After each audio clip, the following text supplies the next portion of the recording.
জম্মু কাশ্মীর নিয়ে ভারত ও পাকিস্তানের মধ্যে বিরোধ দীর্ঘদিনের, যা আন্তর্জাতিক অঙ্গনেও গড়িয়েছে বহুবার। তবে কয়েক দশক পরও সেই সংকটের রেশ এখনও কাটেনি। এরই মধ্যে কাশ্মীর বিতর্ক নতুন করে উস্কে দিল মার্কিন ট্রেড রিপ্রেজেন্টেটিভ অফিস থেকে প্রকাশিত একটি মানচিত্র, যেখানে পুরো জম্মু কাশ্মীরকে ভারতের অংশ হিসেবে দেখিয়েছে পাকিস্তানের দীর্ঘদিনের মিত্র যুক্তরাষ্ট্র।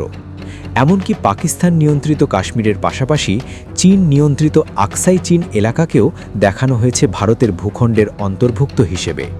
মূলত ভারত যুক্তরাষ্ট্র নতুন বাণিজ্য কাঠামোর অংশ হিসেবে এই মানচিত্রটি প্রকাশ করা হয়। চুক্তি অনুযায়ী যুক্তরাষ্ট্র থেকে আমদানি করা বিভিন্ন পণ্যের ওপর শুল্ক কমাবে ভারত।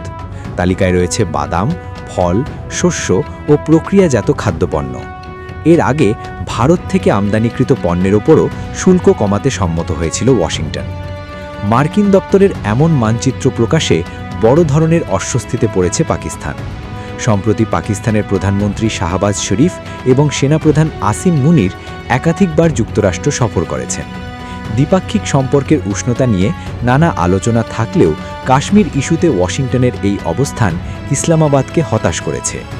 বিশ্লেষকদের মতে বৈশ্বিক রাজনীতি ও অর্থনীতিতে ভারতের ক্রমবর্ধমান গুরুত্বের কারণেই ওয়াশিংটন এমন কৌশলগত অবস্থান নিয়েছে। একে পাকিস্তানের জন্য বড় ধরনের কূটনৈতিক ধাক্কা হিসেবে দেখা হচ্ছে। তবে বিষয়টি নিয়ে এখনও আনুষ্ঠানিকভাবে কোনো প্রতিক্রিয়া জানায়নি পাকিস্তান বা চীন।